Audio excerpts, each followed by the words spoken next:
This is where 99% of people fail in this process. And once we just gave these small insights, her next video did 59 million views. Wow. She went from a few thousand followers to 134,000 followers. We don't want to reinvent the wheel. We want to master the nuances within the wheel to become an expert storyteller.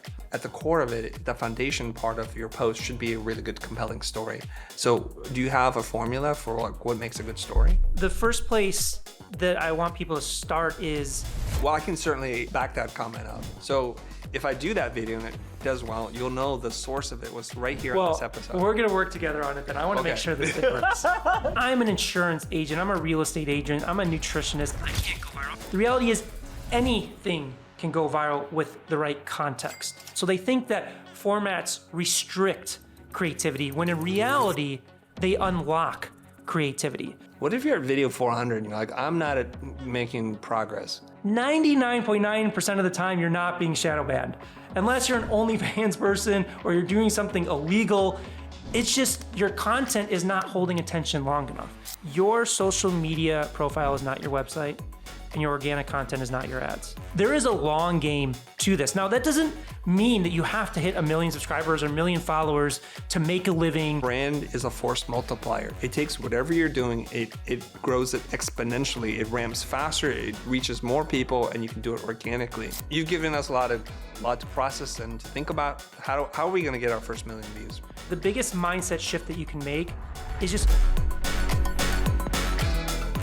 Aside from me getting roasted and getting our videos critiqued by Brendan and just me feeling attacked personally, what else are we gonna cover today, Brendan? We're gonna reveal 20 brutal truths that are gonna help you succeed and reach the highest level of social media. And if you watch the end of the video, you will have the tools and skill sets that you need to reach your first 1 million views, or maybe if you reach your first 1 million views, how to reach your next 10 or 100 million plus. Let's get right into it. What's the first social media truth? Well, I think we should just kind of set a baseline because, I've been in this space for 20 years and we were talking beforehand, there's a lot of social media experts out there and some of these people only have like 2, 3, 4 years. And there's a lot of talks about hacks and tricks and frequency, but the number one thing is it's just storytelling. People forget that social media is just another storytelling medium. And the people that win at social media are the ones that tell the best stories.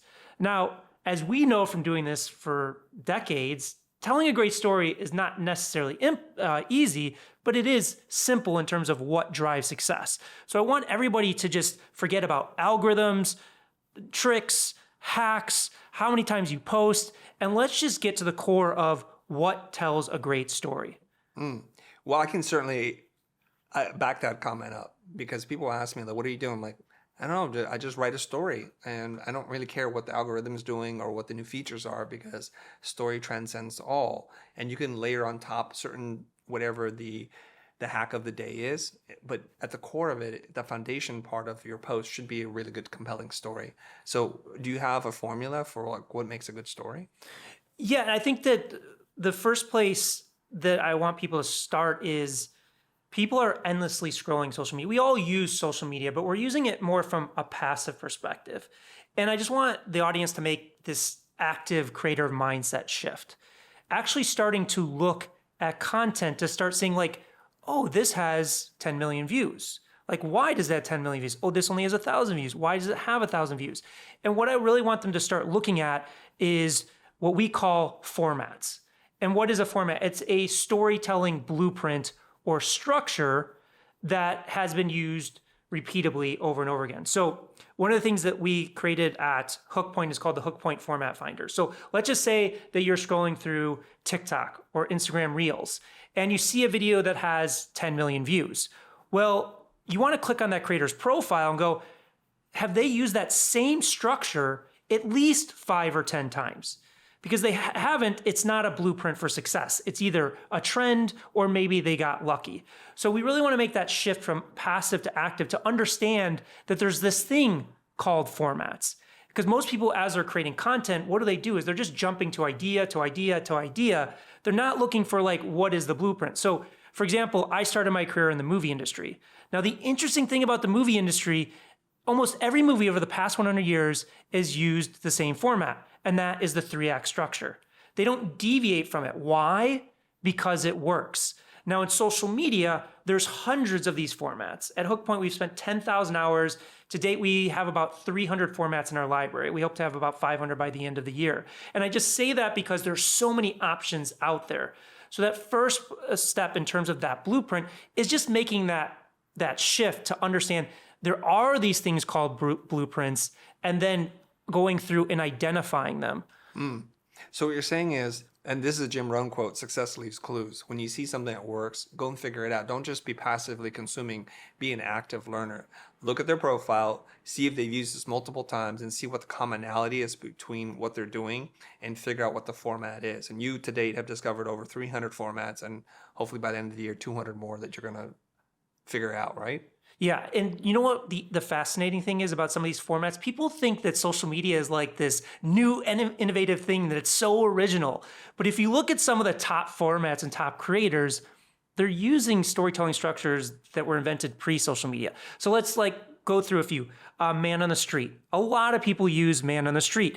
We have Alex Stemp that uses it for photography. We have School of Hard Knocks that uses it for business advice. We have Body by Mark that uses it for fitness. It's used in all these different sectors. The Man on the Street format was invented in 1954 in the first season of The Tonight Show, and it's been around ever since. Another one that's popular is called Two Characters, One Light Bulb, where it's the same person that plays two different characters. So we have Erica Kohlberg that uses it to break down what happens when your flight gets delayed or your AirPods break, or Mark Tilbury does it for finance. If we think back to 1997 in Austin Powers, he was doing Austin Powers and Dr. Evil and doing this banter back and forth. You think about Mr. Beast. He does these challenge videos. Well, you go back to 1995 when they had the Road Rules challenges on MTV, or in 2000 where Mark Burnett introduced Survivor. So you have all of these examples of storytelling formats working pre-social media. So that's where it just shows you again that it's not about these tips or tricks or hacks. It's just, how do we become a masterful storyteller? And that's why you see some of these structures play out over decades. Why? Because they work. I think it's pretty obvious the benefit of figuring out a format versus going from one type of content to the next idea. What is the compelling reason why anybody should want to figure out what a format is? Because it gives you a blueprint for success. Now, I know some people, and we hear this from clients, and some people may be thinking this, Brendan, it sounds interesting. I know formats are successful, but I want to be authentic. I want to be original. So they think that formats restrict creativity, when in reality, they unlock creativity. So what do I mean? Again, starting my career in the film industry, I went to film school, and you have to study, the top filmmakers in the world. So if you think about one of the best storytellers of our generation, Steven Spielberg. So he's used this single format to tell stories like E.T. versus Jurassic Park, Jaws versus Indiana Jones, Lincoln versus Saving Private Ryan. They're so distinctly different when we sit down, the experience that we have with it. It allows us a massive amount of creativity. But what he did, and most film directors do, is they spend decades mastering the nuances of how to master that specific type of format. So what a format does is, like you were mentioning, success leaves clues. What it does is it gives you a structure to become a master of something. So the another analogy I can give you is, a lot of people talk about trends, and trends, why I advise against them is they're fleeting. If you think about one of the biggest trends back in the day, the ice bucket challenge, nobody uses that today. So you're switching from trend to trend to trend. So let's just say, as an analogy, we wanted to learn a musical instrument, and there's two paths we could take: the trend route or the format route. So the trend route would say, week 1, we're going to start with the piano. Week 2, we're going to move to the violin. Week 3, we're going to move to the guitar. Week 4, we're going to move to the drums. How are you going to master any musical instrument if you're changing the goalpost each time? Versus a format says, well, let's spend 6 months learning the piano, and let's master all the nuances of it so that our creativity can flow within it. So that format gives you a tremendous amount of creativity, but it also gives you a foundation for success. We don't want to reinvent the wheel. We want to master the nuances within the wheel to become an expert storyteller. I want to add to this. a lot of creatives, and I taught creatives for many years prior to getting onto social media, they swim in chaos and they like this idea like I'll just figure it out, I'll invent things, and they're delusional because what they think is original is just a lack of history, what's come before. And so that expression is cliche at this point. Don't reinvent the wheel, reinvent how it's used, and that becomes much more interesting. What structures allow us to do is to have a higher probability of success and removes a lot of like, what am I going to start with? Where does it end? And then it allows you to play within the variables themselves. If we think about like cooking, there's a recipe, there's a formula. And if you want to have success and you want to be able to not only do that dish right one time, but 100 times, especially when it's critical, if you're trying to impress the in-laws, if you had important guests over, you want to be able to make that again and again. So believe it or not, structure and creativity go really well together, whereas chaos and creativity, it's just a mess because you don't know what. And it's probably one of the reasons why a lot of super creative people struggle with creating consistently and getting consistent results. So I'm all for that, by the way. Yeah, and you can even see the success you have, especially in your short form content, is you use like a seminar format that has worked for you and you keep going back to it. But even within that format, the unique value you provide each time feels unique. It feels different. It's not like you're repeating the same thing over and over again. So it's more about, and people say, well, I don't want to copy other people. You're not copying other people, you're copying a structure. And oftentimes that structure was invented before social media, and you're using that structure to deliver your own unique insights, your own unique value to it. Okay. Is there anything else you want to say about formats?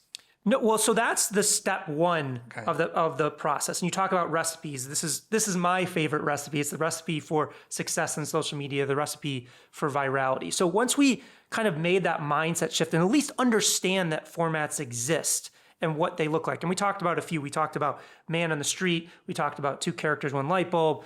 There's another one called Walking Listicles. I don't know if you know Robert Croak, the founder of Silly Bands, but he just walks around with an iPhone around the block and lists things out. So once we have understood what a format is, the second thing that we need to do is select a format and then analyze it. Okay.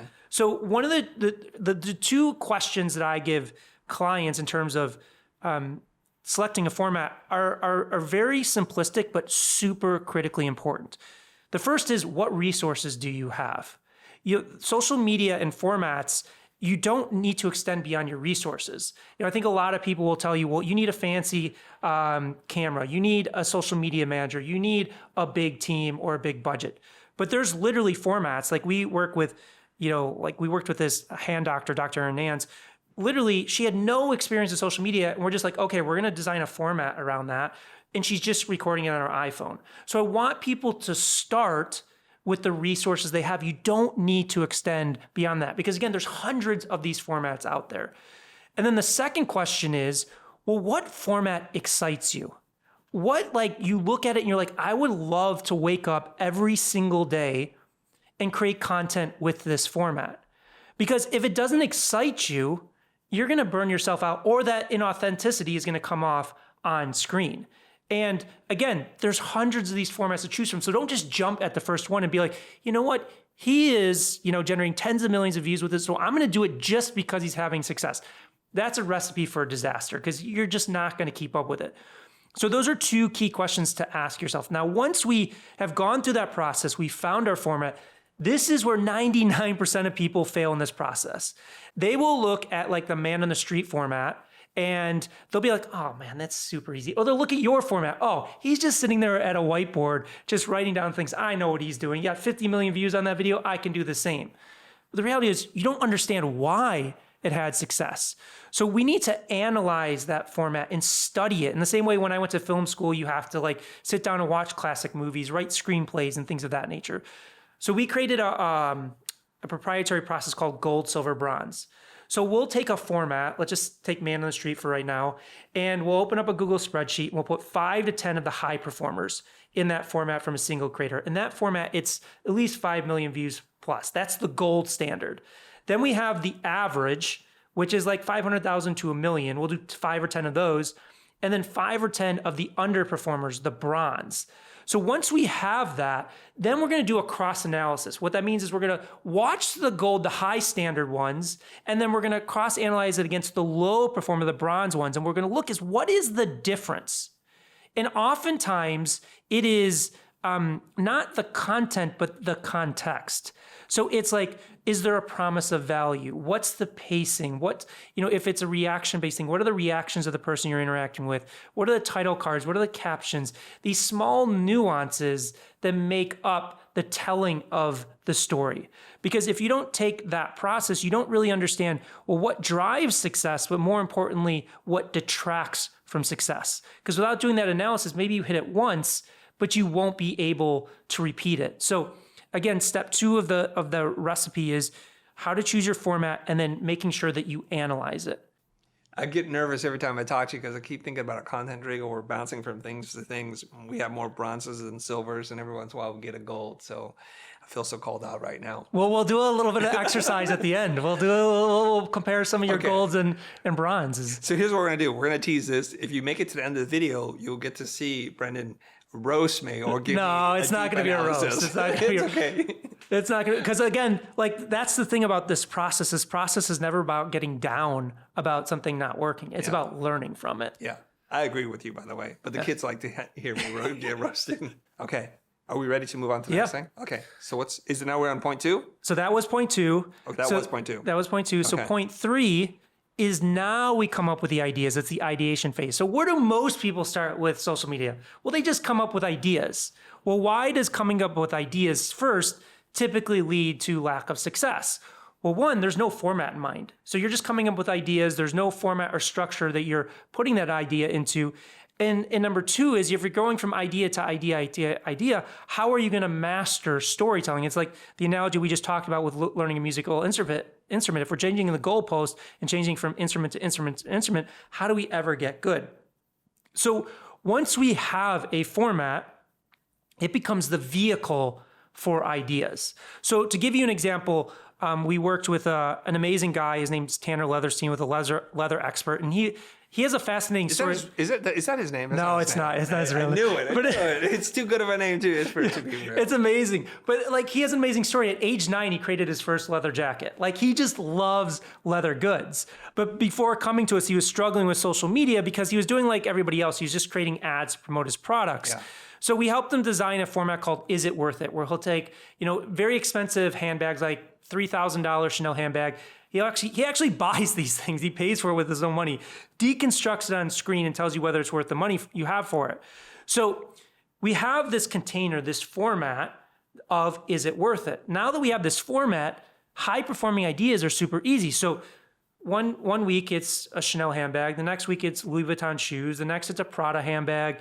It's an expensive wallet. It's an expensive belt.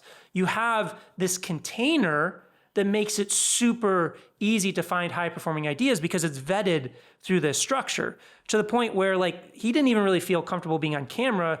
He has 94 videos with over 1 million views. Why? Because it makes the ideation process, coming up with high power ideas, a lot more effective and a lot easier. I think one of the reasons why his videos work is there's some shock value.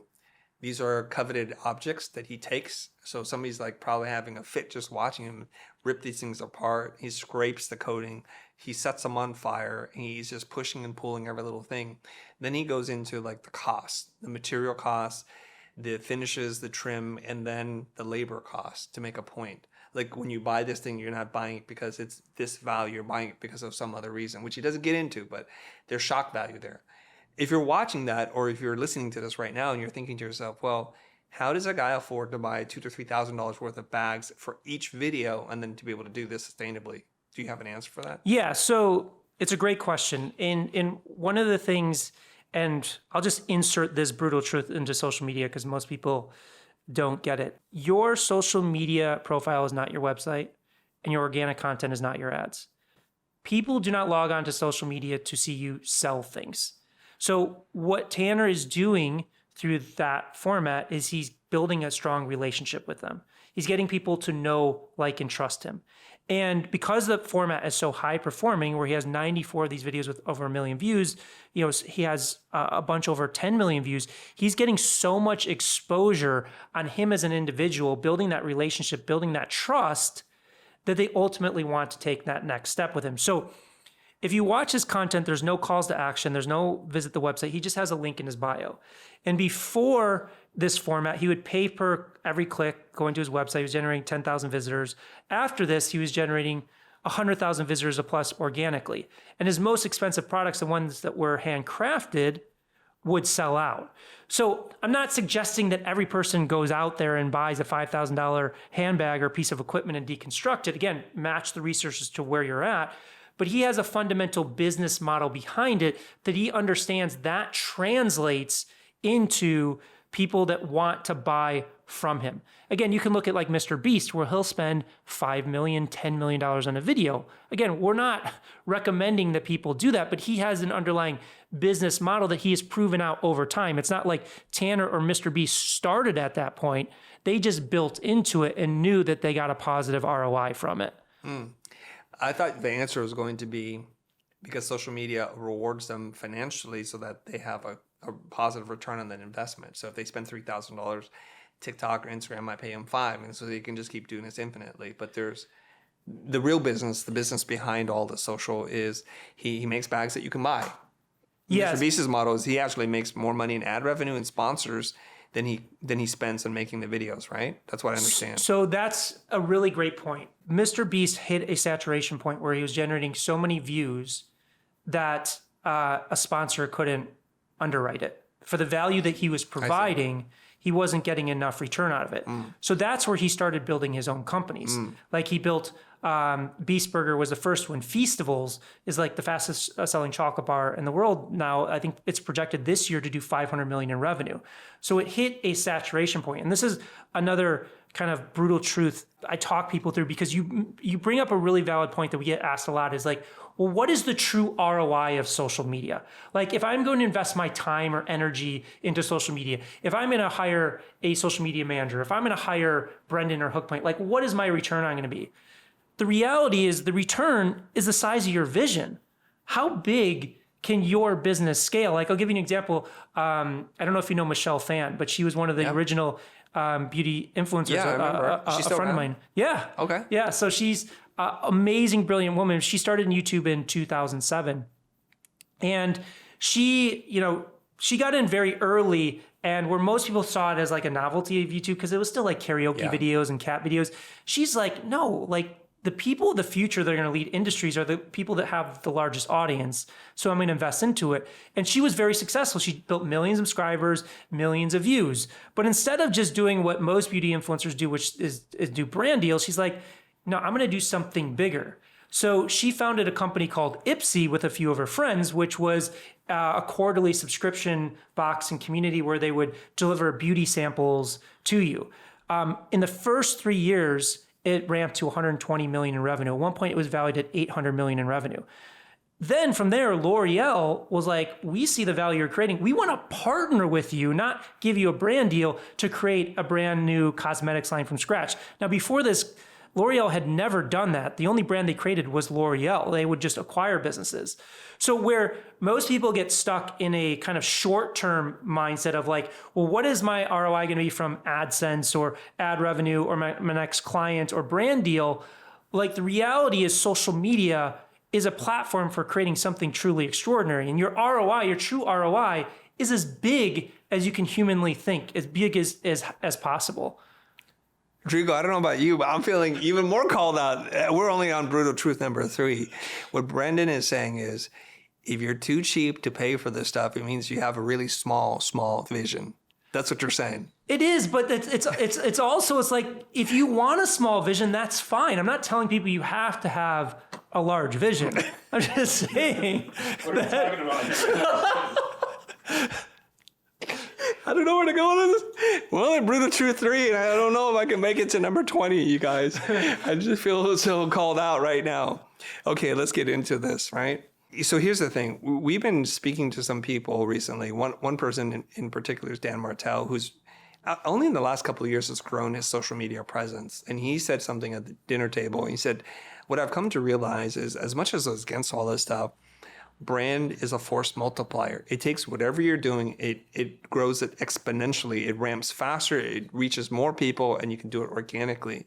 So all you thoroughbred hardcore entrepreneurs like the Hermosis and the Martells of the world, sit there and think, maybe this is the day of the year that I invest in this. And almost to the person, their biggest regret or the insight is, I should have done this earlier. I should have done this sooner. And I'm part of that camp. I started doing social about 10 years ago. And the number one question is, what would you do differently, Chris? I would have just started when I was 19. Because if you start earlier, you can really get to a really amazing place now. So we're all playing this game in a very long timeline. And we're not looking at it just like as a substitute for advertising or marketing, which you still need to do, everybody. But this is a great alternative that you can do in parallel.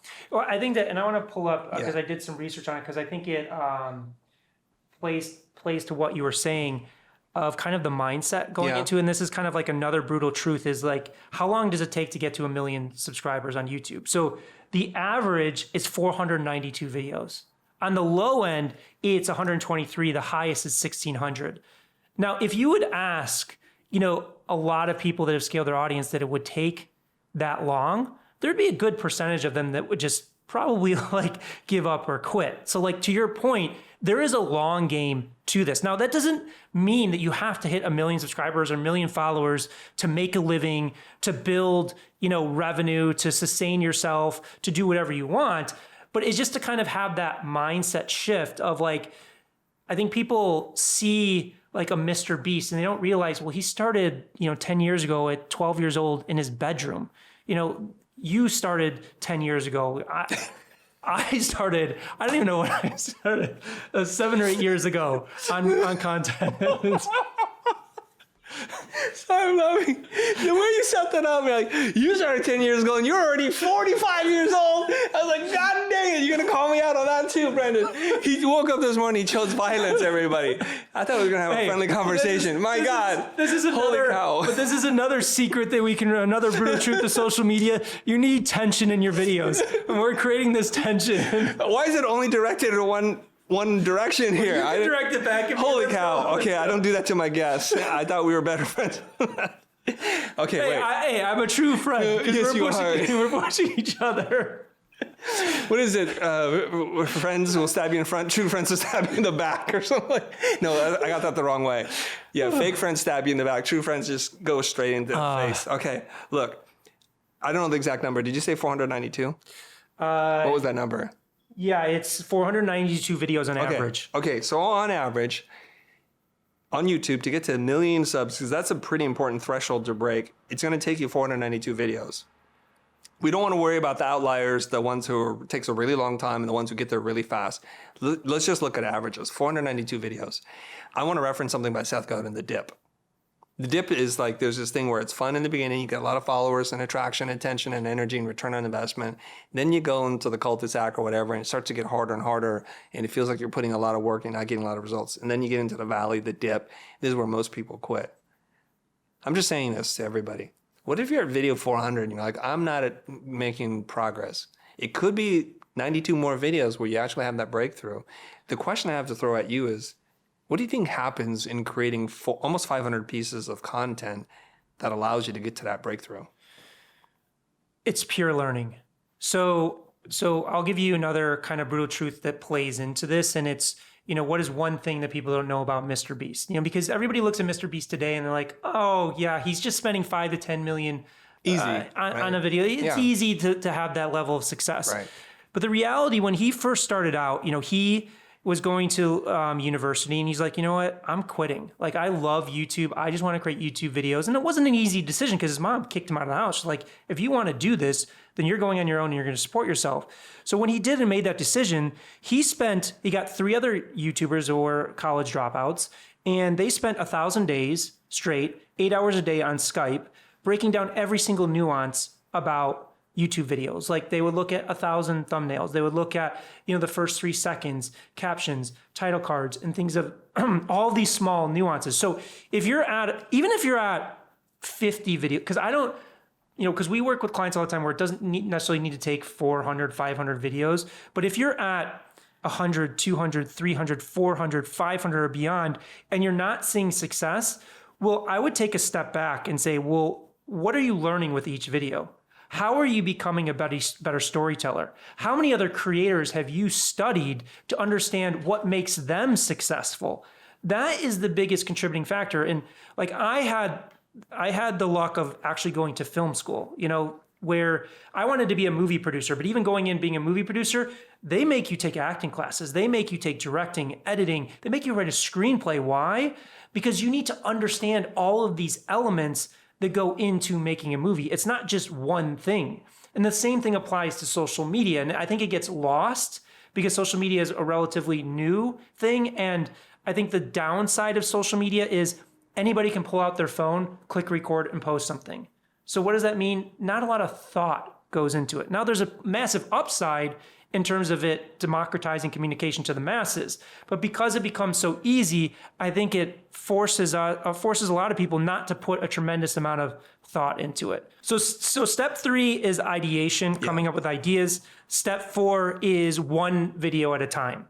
So what do most people do when they create content? They batch produce. They sit down and they produce 10 pieces of content, which I'm not saying like once you become a good storyteller, you can't do, but when you're starting out, it sets you up for failure. And let me give you an analogy. Let's say that we are trying a new recipe for a cake and we're baking 10 cakes at the same time with the new recipe. And all 10 are in the oven. We pull the first one out and it's too dry. Well, what do we do with the other 9? We have to throw them out and start from scratch. Now, most people in social media won't throw out the other 9. They'll just post it and learn absolutely nothing and just repeat that process over time. Versus if we're gonna cook the perfect pasta sauce, we wanna really impress our in-laws with a pasta dish. Well, what do? Is we're stirring the pasta sauce, we put in a little bit of salt, a little bit of vinegar, just these ingredients, and we just keep tasting it along the way to refine it. So with content as you're starting out and mastering storytelling, you want to just produce one video at a time so that you can actually analyze what you're doing and testing your hypothesis, testing your ability to become a better content creator as you go along. Yeah, you want to iterate and learn and adapt because otherwise you're just pushing it out there. Like in the example when you're going to make 10 pies or 10 cakes at a time, what people don't realize is it's pretty crappy and you serve the other 9 cakes too. And that changes the relationship you have with the viewer or your customer at this point. Because the people who are showing up are going to say, it was not good, but now I got 9 more not good things to deal with. So maybe I'm giving up on this person and you've lost that opportunity. Absolutely. Right. So guys, before you get into it, really, you want to innovate and you want to learn as you go versus moving towards efficiency. Efficiency is good once you figure out your formula and you can repeat it over and over again. But until then, stay away from that. Yeah, and it may slow you down in the beginning, and that's fine. Like you want to crawl before you run. So just start with one video at a time, learn, master, and then once you master it, if you want to speed things up, then you can. Okay, what's step 5? So step 5 is now we've produced the content. Now we want to do the analysis and really understand what happened. So remember in step 2, we did that gold, silver, and bronze process. So if we have a video that succeeds, well, now we have a blueprint. We actually understand why it succeeds because in the TikTok era, and YouTube Shorts followed, Instagram Reels followed, it made it a little bit easier to have that quick win. You'll see people that'll get 1 million views, 10 million views on a video, but they can never reproduce it. Why? Because they don't understand what elements of the story that worked. Now, as I mentioned before, if a video doesn't perform, we're not sitting there being like, oh man, it's the end of the world. I suck as a content creator. My team sucks, all this stuff. Now we have a blueprint to benchmark it against. So we use what's called the hook point mirror process. So when we did that gold, silver, and bronze process, let's just say it's man on the street or one of yours, the seminar education format, we have the high performers. So we can pull out one of those high performers, put it on one side of the screen, and put your low performer on the other side of the screen and play them side by side. And if you're really honest with yourself and you're open, you'll be able to spot the differences. It'll be pretty clear. And that gives you a benchmark to understand, well, what did I miss? Did I just execute something wrong? Or maybe I just missed something in that initial analysis. I just didn't see this one thing that the gold video did that I didn't do in my video, so that I'm gonna perfect it for the next time around. So it kind of closes the loop there, that once you're producing one piece of content at a time. You give yourself space and a platform to really learn and refine. And that's what the best content creators are doing, is they're constantly learning and refining as they go along. Okay. Have you heard that expression, it's hard to read the label when you're inside the jar? No. Okay. Well, easy for you to say, but most people are not that objective when they're making stuff because they're involved. They have attachment, subjectivity, biases. Like, I worked really hard on this one. I wanted to do better. And it's very hard for them to be objective. That's why people hire coaches and consultants. So for someone who's listening to this and that feels like what they're going through, what kind of advice, if any, do you have for them? Well, I think that one of the things that potentially holds people back from that is being honest with themselves, because they don't want to be hard on themselves, or they don't want to look at glaring gaps. And kind of one of the things that I would just tell people, that if something's not performing, it's not about you. It's not really about your message. It's just the context of how you're delivering it. And I'll give you an analogy. How many movies are there about World War II? Countless, it feels like. Yeah. And there's great ones, and then there's bad ones. The content is the same. We're talking about the same thing. It's just the way that we tell the story. And the same goes for whether you're a financial expert, a nutritionist, a fitness instructor, a real estate agent. Like, it's not about the content. It's not about you. It's just how you're delivering it. And if you just look at it from that lens, it's like, hey, I'm one or two tweaks away from figuring out how to really break through. Because I think oftentimes, and it's hard, like, I don't know if you experience it, sometimes I do, is like, you'll take social media personally, because you're exposing yourself out there, is like, whether it's the comments or the numbers or things of that nature. And sometimes you get caught up as a human being in emotions, that you get caught up in that emotional side of it. And I know it's hard, but just try and detach yourself from that and not look at it from the standpoint of that you're bad at content creation. It's what can I learn to ensure that I can continuously improve? Because like everybody that is trying to do social media is probably an expert in another field. And like the question I have is, well, how long did it take you to become an expert in that field? It took time. It took practice. It took refinement. Okay. So the hook point mirror is like where you look yourself in the mirror and kind of have an honest conversation, like, that shirt makes you look fat. Well, it's not that harsh. Right. But Something like to give you an example is like we worked with a puppy yoga business, and everybody thinks dog videos go viral. Well, they don't, because they don't all follow formats. And she was really struggling, and like her content is a format where she's just capturing content of puppy yoga in her studio, but she was struggling to break through. She was getting like 10,000, 15,000 videos. But when we did the mirror test against a gold standard, we saw a few things. One, there was like captions, like the first thing on the screen, which was detracting from the actual action that was happening. The reactions of the people, the chaos that the puppies create. And then number two, there was just a misaligned focus. They were focusing too much on the puppies and not enough on the people, and kind of like, what are these people going to do? How are they going to respond? And once we just gave these small insights, her next video did 59 million views. Wow. She went from a few thousand followers to 134,000 followers. She did 250 million views total. And like, she's getting asked to go all over the world. Now, we didn't completely change like who she is, what her business is. We're just making small tweaks in terms of how she's telling those stories. Okay. So you're saying that it's nothing wrong with you per se, not even anything wrong with the things you're creating. You're maybe one or two tweaks away from getting the results that you want. And it's your ability to look in the mirror and have an honest conversation to say, what if I changed that? That's what's missing from this. And it's usually human connection and emotions that really drive things, right? Yeah. So one of the top aspects that we mentioned earlier with the brutal truths part is one of the key elements to going viral is tension. Is you need to build tension in it. And if you think about like an analogy in like most hero movies, what happens in a hero movie? They go out, they do a battle, they fail. They go out, they do another battle, they fail. They go out and, and they keep going until the climax at the end of the movie where they finally succeed. And Kurt Vonnegut, the writer, says it's, somebody gets in a jam and they get out of a jam. Like that is what, kind of what we're looking for in terms of storytelling. Now, if we think about like Mr. Beast, Like one of his videos is 1 billion or $1 boat versus $1 billion boat.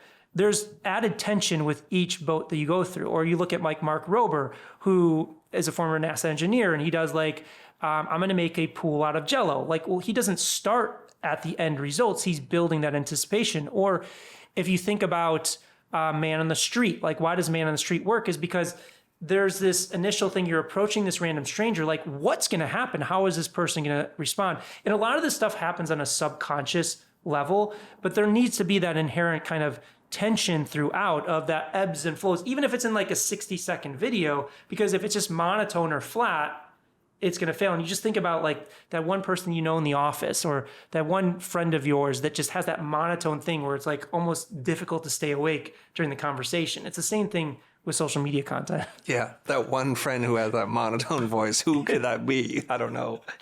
Let's keep going. You're getting caught in the crossfire, Rodrigo. It's just called collateral damage. Okay, so are we done with the first brutal truth? I think we're through like 10 or 15 at this point. Okay. All right, what's next then? So I think we can get into the algorithms. So there's a lot of misinformation and myths about the algorithms. And I'm just going to kind of like break down at the simplest level why they exist. So I started in social media in 2005, MySpace or Friendster. So at that time, there was 25 million people on MySpace, 6 million on Facebook, 8 million on YouTube. So it's a far cry from what it was today. And then, 2010, it jumped to about 2 billion 2015, 3 billion 2020, 4 billion. Today, it's about like 5 billion, just in rough numbers. So obviously, as more people came on to the scene, more content was being produced. And the social media algorithms didn't exist in the beginning. They weren't there. Social media was very simple and straightforward for the first 5 years. You get somebody to follow or connect with you, you post content and people see it. Pretty simple premise. The good old days. Yeah. But when more people were creating more content, these systems had to invent the algorithms. Why? Because they needed to prioritize content. Like today, if we open up our favorite app, there's probably 150,000 pieces of content it could seed to you based on the content you engage with and the people you follow. Now, obviously, they can't push 150,000 pieces of content to you because you just couldn't absorb that much information. So they need to prioritize, well, what are the first 5, 10, 15 posts that I'm going to push to this person? So the way they make that decision is they have one goal, and that is just to keep people on the platforms longer. Because the longer people spend on those platforms, the more ads they serve, the more profit they generate. So what they're designed to do is purely retention. So what they are looking for is the best storytellers. The storytellers that can stop the scroll and hold attention longer than others. So that is just like a simple truth about how these algorithms work. Now, there's other things that people say, and I'm just gonna break down these false truths that people think, oh, I'm being shadow banned. 99.9% of the time, you're not being shadow banned. Unless you're an OnlyFans person or you're doing something illegal, it's just your content is not holding attention long enough. Again, we're not saying you're a bad person or that your content or your underlying message isn't there. It's just the context isn't grabbing and holding attention. So that's one truth to it. The next one is the other people say, well, they're just suppressing your reach on purpose to get you to pay for it, to boost for it. Well, I know that's false for two reasons. One, I've managed over $200 million in advertising spend, and I can definitively tell you these platforms don't make money off of the average person paying $20 to boost a post. They make money off of Apple, Coca-Cola, Pepsi, these companies that spend billions and billions of dollars a year on advertising. Number two is, well, how would Mr. Beast be the most subscribed person on YouTube? A 12-year-old kid starting in his bedroom in North Carolina. If they were favoring people with more money, then it would be Apple as the most subscribed, or Coke, or Pepsi, or Gatorade, or one of these major brands. But that's just not the case. Okay, I'm there with you. People don't want to hear that. That is a brutal truth. It's easier to blame something that you can't put your finger on than it is to take accountability that you can actually work on this and make it better. I'm with you. 100%, and that's and I just want to kind of empathize with people. Like, I know what it means to like put your time, energy, heart, and soul, resources into something, and it just doesn't work. And I feel your pain because I've been there. I'm sure you've been there.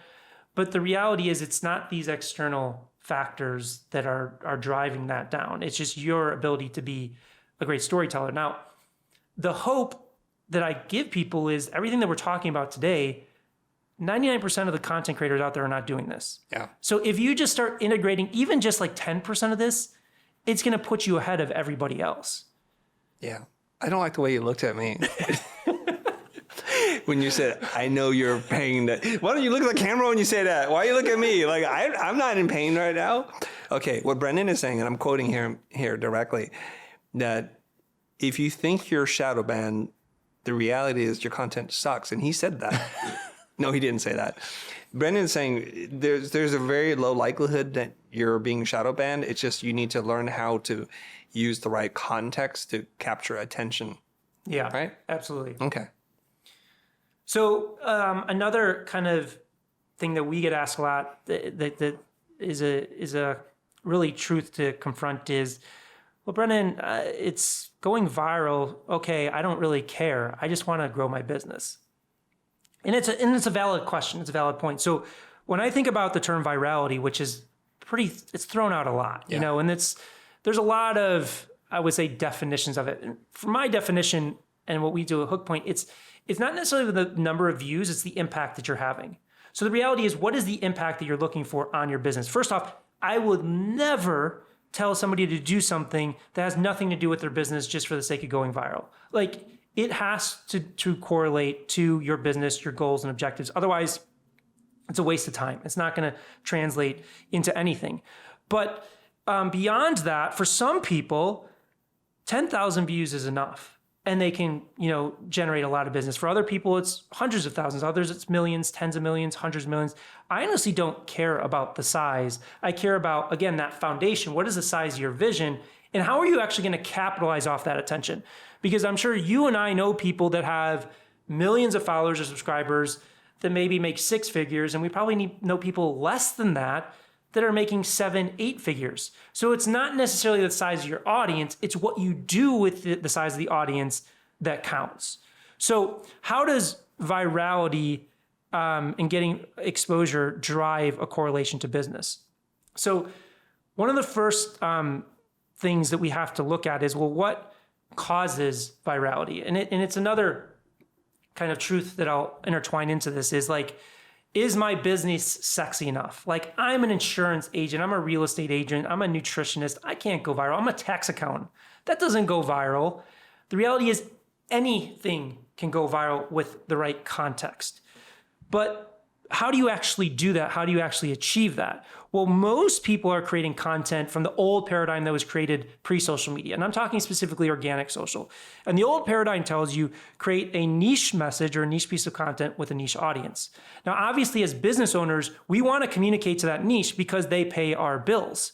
But how do we still communicate to them, connect with them, while still making our content accessible to a wider possible audience? Because remember, the algorithms there's over 1 billion pieces of content uploaded to all of the social media platforms combined every day. So they have so much content to choose from. And again, what do they want? They want content that can grab and hold attention with the masses. So if you create a niche piece of content with a niche audience, the minute it seeds beyond that, it's typically going to fail. In addition, it's not just that you're competing with your direct competition. The people that you're reaching follow thousands of other people, engage with thousands of other pieces of content. So it's fighting for attention there. So as business owners in a niche industry, we have to make our content, again, accessible to our niche audience, but accessible to a wider audience. So what are some examples of this? We have Ryan Serhant, luxury real estate agent, Manhattan, New York. So he represents properties anywhere from $15 to $250 million. So it's a very small number of people that can afford those properties. But what he does is he plays the generalist principle. He does videos like, let me take you on a tour of a $7 million closet. Let me take you on a tour of a $125 million penthouse. Well, that is, first off, that's a format that was created before social media. Do you know what TV show that was? A Lifestyles of the Rich and Famous? Exactly. Hey, I got one right. He's getting ready to rip me a new one. Thank God I got that one right. So again, storytelling, repeating patterns. So with those formats, he generates tens of millions of views Because who doesn't want to see what a $7 million closet looked like? Who doesn't want to see what a $125 million penthouse is? And he knows if less than 1% of the tens of millions of people viewing his content or his core audience, he will beat out all of his competition. He has even said that he has sold a $30 million penthouse property. Another account, Amalfi Jets on TikTok. It's got like 1 million followers. And basically it's a simple format where they have the owner of the jet company, and they have on speakerphone like crazy requests from clients about jets and things of that nature. And it's millions of views because they want to see like, what does this experience look like? And he beats out all of the competition that way. So I think people get a little bit flustered with, well, how does it translate into business? And I don't want to just talk to everybody. I want to just talk to my core audience. Well, if you really want to win, you still got to talk to your core audience, but expand beyond that to drive it. And you see that in your content too. Like you do amazing content, like the ones that have like 50 million, 40 million views. You're talking about kind of universal truths and principles about like, how do you value yourself? Like how, from a pricing standpoint, things of that nature that anybody would be interested in consuming. And then through that, even if a small percentage of that is the core audience that's going to buy your products and services, you ultimately win. I get asked this question a lot from people who are coaches who think what they do is pretty boring. What kind of format can they use so that there are more people looking at their content? Well, there's so many formats out there. And I'll go through a few. Like Man on the Street is a simple one that can be used for any industry or sector. I'll give another example called visual metaphors. So there's a woman that's a clinical psychologist named Dr. Julie Smith. And she breaks down like PTSD, anxiety, panic attacks. And she basically just uses visual metaphors. So she'll have like one of her most viral videos is a waste paper basket on the desk that's overflowing with papers. And she talks about trauma processing of like taking each paper out, folding it neatly on the desk until it's a stack, a clean stack, and putting it back into there. We have another client that used it, Chris Cobb, that uses it for car insurance, of explaining how car insurance works through kind of like little toy cars and action figures and things of that nature. So that one, again, can be used for any type of industry. We talked about walking listicles with Robert Croak. That can be used for any industry of just walking around the block and going through 3 tips. We talked about 2 characters, 1 light bulb. But it's kind of more about how you take that core content and contextualize it for anybody that's interested. So like, I'll give you another example, like tax accountants. Like that's a pretty dry subject matter. So there's an account, Clear Value Tax, and it went viral during COVID because they were covering videos. And like, if you watch his videos, it's like the most bland background. He's sitting behind a desk. There's not a fancy camera or anything like that. And he was breaking down, like, when are you going to get your stimulus checks? Like, what are the updates? And it would get millions of views. Or another one, a dentist. Like, how do you make a dentist interesting? Well, we were working with a dentist out of Utah, Dr. Jordan Davis. And again, previously he was just doing like commercials and things, and nobody wants to see a commercial. So we did a kind of like a React format, but he would like break down celebrity veneer teeth. So he would do a breakdown of Emily Blunt and like go the progression of her veneers and tell you like how he would do it better. And that video got 21 million views. So it brings people in. Or another client of ours, Regina Roth, a hairstylist, she just did this like amazing short reveal like of this woman's hair and her reaction to it. And that generated 17 million views, and she was booked out a full year in advance from one video. So it's really about kind of finding that format and that context that can make it interesting and accessible to anyone. You've given us a lot to process and to think about. How are we going to get our first million views, Brendan? So again, going back to the 5-step process, the biggest mindset shift that you can make is just understand that this thing called formats exist. And as you start consuming content, start looking for viral videos and click on the creator that created it and see if they've used that same format, the same structure, at least 5 or 10 times. And keep doing that over and over again until you find a format that you are really excited about, that you can get behind. And one of the big pieces of advice I can get is most people are looking for apples to apples comparisons. Like, I'm a nutritionist, I'm only gonna look at examples of nutritionists. Or I'm a real estate, I'm only gonna look at examples of real estate. some of the biggest breakthroughs is breaking the mold of your industry and looking at creators using formats in different industries and applying it to you. Because remember, with these formats, it's not about the content, it's about the context. It's how you insert your message and deliver it in there. So as you're going through these formats, just be open to other industries, other sectors, and just find the one that really drives your passion. And once you find one, and I'm not saying you have to do the full analysis that we do, because we spend like 15 hours dissecting a format, just at least look at a high performer versus a low performer and see if you can spot the differences before you start creating.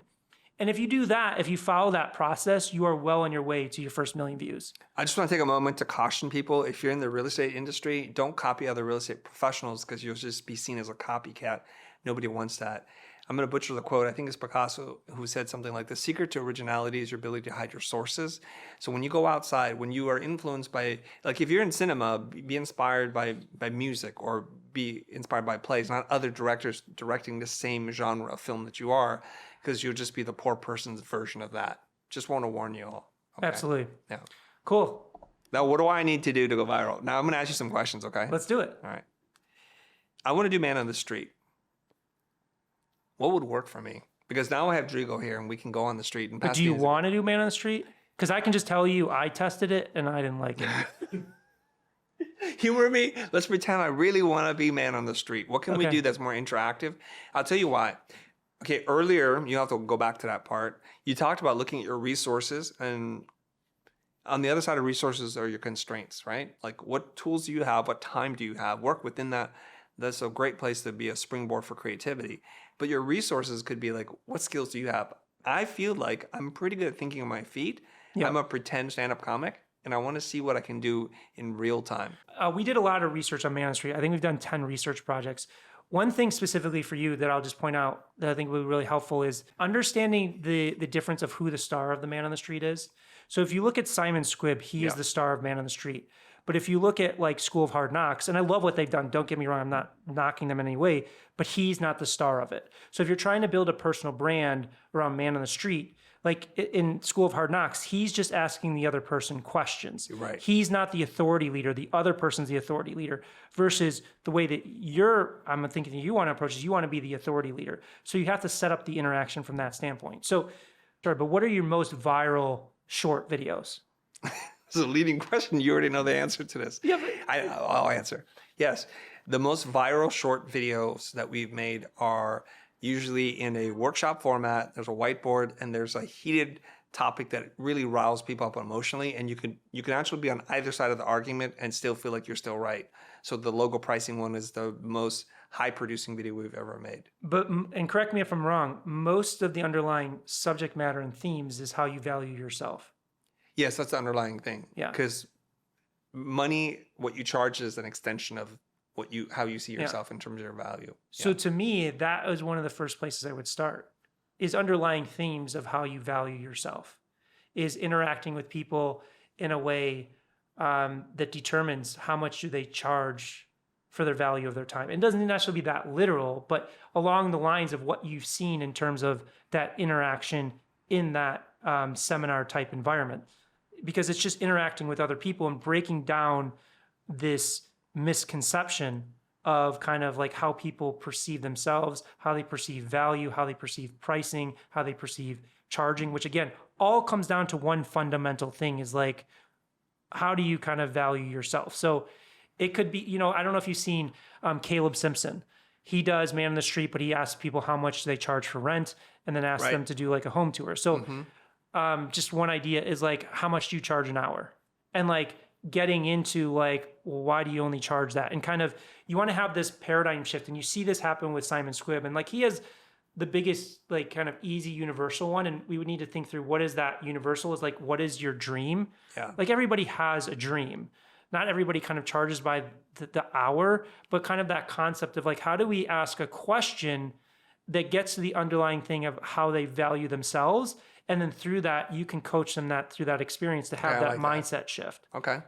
I think I can try that. Yeah. So if I do that video and it does well, you'll know the source of it was right here on this episode. We're going to work together on it then. I want to make sure this thing works. He's like, If I'm going to be held accountable for this success, I want to work with you on this.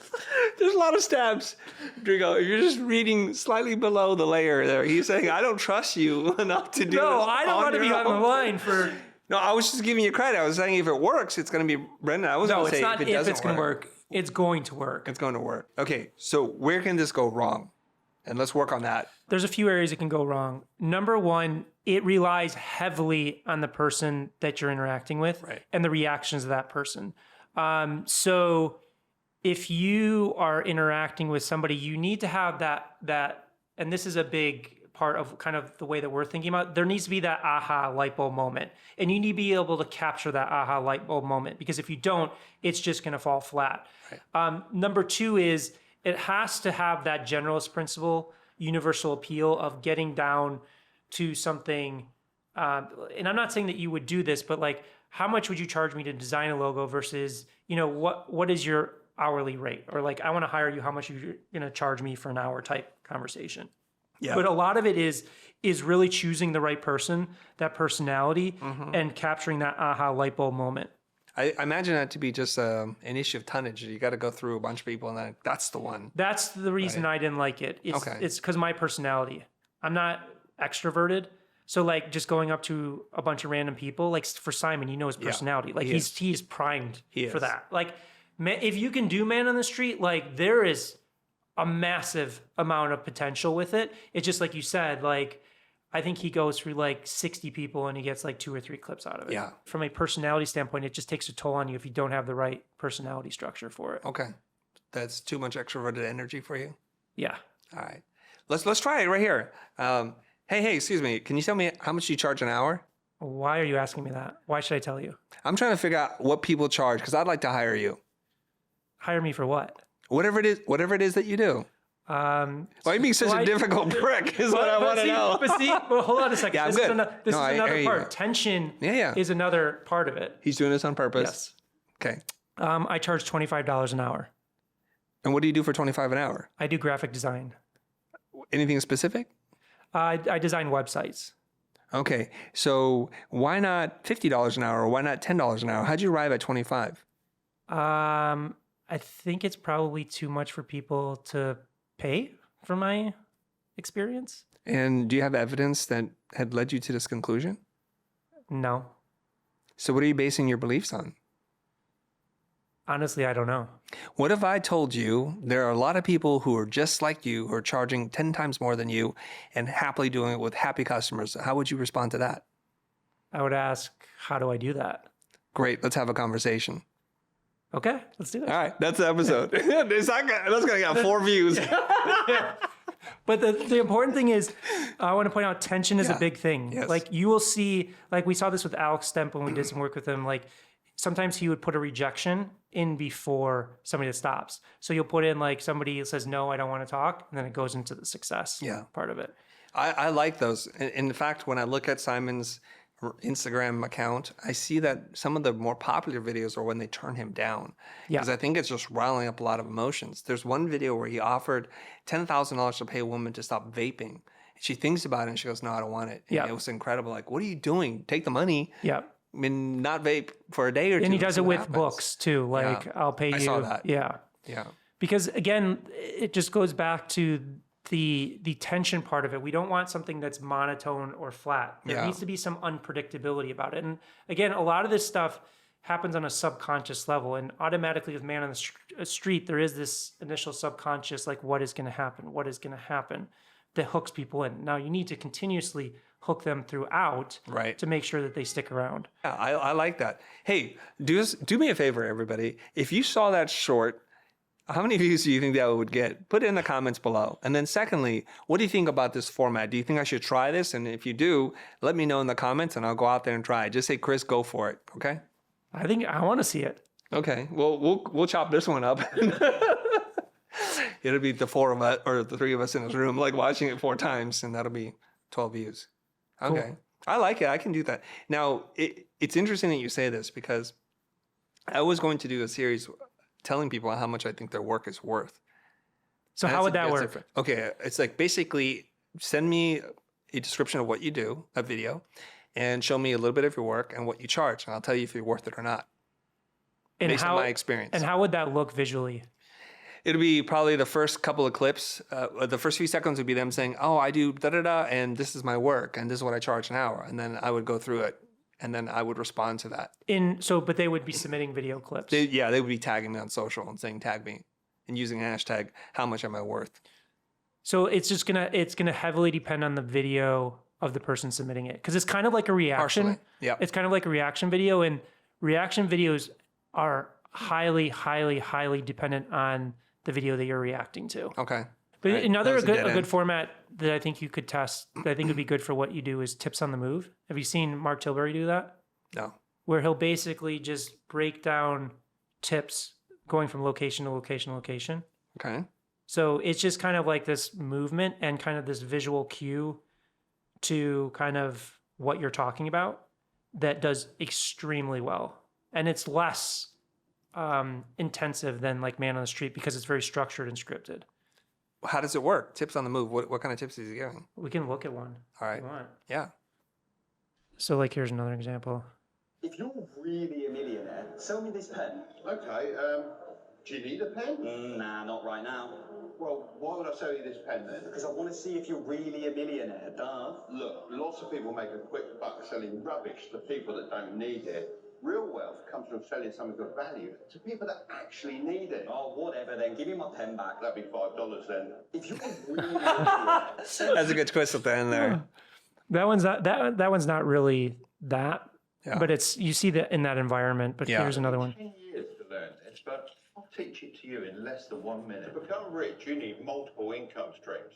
I have 7, and they generate me over $100,000 per week. First is my retail store, where I sell radar-controlled cars, planes, helicopters, and more. Second is my own brand and product range, which I manufacture in China and distribute all over the world. Third is my eBay store, where I buy stock from failing businesses and sell it online. Fourth is the stock market, where I invest my money and let it grow over time. Fifth is my residential real estate, which I rent out to families. Sixth is my commercial real estate, which I rent out to other businesses. Seventh is my personal brand, where I post videos online to help the next generation grow their wealth. It took me 10 years. So like, he's doing it around money, but I think you could do it around like pricing, valuing yourself, Okay. things of that nature. And it's very high performing format. And again, it's just a little bit easier to execute and more predictable than like Man on the Street. I still think you should test Man on the Street Yeah. because there's a lot of high end potential there. So I wanted to, go over kind of like at a high level, like a viral script formula, just at a high level, and then look at one of your very viral videos and kind of break it down Okay. through that lens. So if we look at it, there's 5 kind of key elements here. So, there's a lot about talk about like hooking. So we need to hook the viewer, and then we need to create tension with 2 different methods. So that hook needs to create that tension. We've talked about quite a bit about tension today. So there's 2 different methods to do this. You can promise you will share something they care about, or you can create a gap in understanding of a topic that they're already familiar with. And you do an amazing job with this. So we'll look at one of your videos. Then we establish context for the situation. Then we insert a second hook because we need to keep people going. People just focus on like the first 3-second hook, but you have to continue going through. And number 4, you answer a burning question from the viewer, and then we conclude with a CTA. So let's watch one of your most viewed YouTube shorts, which has 40 million views. The title is When Clients Don't Want to Pay What You're Worth, Do This Instead. So let's just watch it, and then we'll kind of break it down Okay. through that Let's do viral it. script formula. I really, really don't want to spend more than $1,000. I understand. $1,000 is a lot for you. I'd like to propose something else. I'll do the video for you for free. If we get the results that you want, I'd like a percentage of the results. Can we do that? No risk to you at all. That sounds fantastic. What's the percentage that you're thinking? We're talking about measuring the difference between traffic and revenue that you get. There's lots of things I can't control. So all I want to do is get paid per new customer that walks in your door. How about, since you say each customer is going to spend $100 with you, let's go half, $50. No risk to you. I take all the risk, and I rely on your honesty. What's the hesitation? I'm concerned that you're going to make a banger video, and then we're going to get a lot of clients in the door. And then I'm going to be out 50% of that revenue. What if it exceeds 1,000? It's gonna exceed 1,000. That's the whole point. I take all the risk. Or you can just pay me what I'm worth and you keep all the profit. I really, really. So that's the video. So 40 million views. So let's understand why it was so successful through that viral script formula. So the hooking the viewer, number one. So there's a promise of value. And we see that right away with the title. When clients don't want to pay what you're worth, do this instead. So you're saying like, I'm going to deliver a lot of value in this video up front, but there's immediate tension. Like just the way that he's asking that question, there is initial conflict there. Because it's kind of like, what's going to happen? How are you going to react to that? It's very subtle, but that initial tension is there. So then number two, there's a major gap in understanding that you're breaking down. So most people, it first starts with the rejecting the offer, but most people don't even think to charge from a percentage of revenue. So you're introducing this whole new way of looking to things that, again, we're talking about like the millions of people that don't understand. Like obviously experts have heard of that before, but a majority don't. So you're bridging this major gap in understanding with the audience. So that hooks them in even further. And then we have a clear context that's set up. A client feels that $1,000 is too expensive and it's hesitant to pay. It's very straightforward of like what is playing out here. But then it doesn't stop there. There's a second hook introduced where he goes in and if you give 50% of the revenue, what if it exceeds 1,000? He's rejecting it again. He's saying like, well, that's crazy. I'm not going to do that. And then it's introducing, well, how are you going to respond to that second tension, that second conflict? And when I say conflict, it's like a mini conflict, but you still feel it in this small container of a video. And then finally, you have a solid conclusion of tying it all back to reinforcing the importance of knowing and standing by what you're truly worth, which we were talking about earlier. So that's where you can kind of look at like, well, how are a lot of viral videos from a short form constructed? And then looking at it through the lens of your own video. And you could do the same process if like something didn't work, as you like map those elements out. Okay. I always thought that my videos need Mo in it because Mo likes to argue. And Mo brings this kind of like... Well, there's that tension energy to it. Yeah. Like what our audience feels in him is that he represents a certain kind of low level, I don't want to say it, but like a scumbaggy kind of client who wants their cake and eat it. They don't want to pay you and they don't want to pay you. So there's no way around this. And I'm asking them to confront that issue. And I think which that's is what works. true, yeah. But you don't have to rely on Mo to do it every time. As long as you understand that is a driver in success, there's other ways that you can manufacture that. Like Man on the Street is another one we just talked about. Yeah. Like Simon Squibb, some of his most viewed ones are the ones where he gets rejected. Yeah. Yeah. So, okay. All right, you want to break down some of your content now? Yes. Okay, so we're gonna do a fun little exercise, and I think Fun for who? This is fun for Brendan. because Let me just say, he's like a guy who sprinkles salt on a slug and watches it have no, fun. this is all I'm about the slug. learning. It's Yeah. all about growing, and no matter what format, we'll work with you on both. That's my Okay. commitment and promise to you. Whether you're gonna do Man on the Street or Tips on the Move, we're gonna make it super viral. Okay. But so we typically do this. We play two videos side by side. We don't tell the audience which one was the high performer versus low performer. You're going to okay. know. Yeah. But we'll let the audience guess. Okay. And then we'll break down which one's the high performer. Yeah, this one will be really fun. This is the man in the mirror, I believe.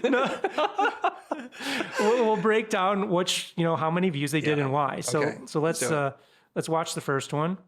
Where my $18,000 is going. Does that mean if I work less hours, I should charge you less? Yeah, So if I go over those hours, I should charge you more? sure. Really? Yeah. Okay, so you're saying to me, you value this logo taking longer rather than shorter. So it means if I just tell you it took me 4 months to work on it, you will now owe me $36,000. If it's in my budget and if I think you're worth it, but I would also ask, why would it take that long to make that logo? I wouldn't put a lot of effort into it. But I could hire somebody else who would charge me the same rate, but do it quicker. So you value time over money then? Sure, as a business person, yeah. So here's the deal. I work really fast. I can come up with a logo, but I'm being punished for me being efficient and really good. You understand the logic doesn't work now? Sure. That's the problem. So if I could do a logo for you right now and you love it in 5 minutes, are you saying it's worth less than 18 or is it worth more now?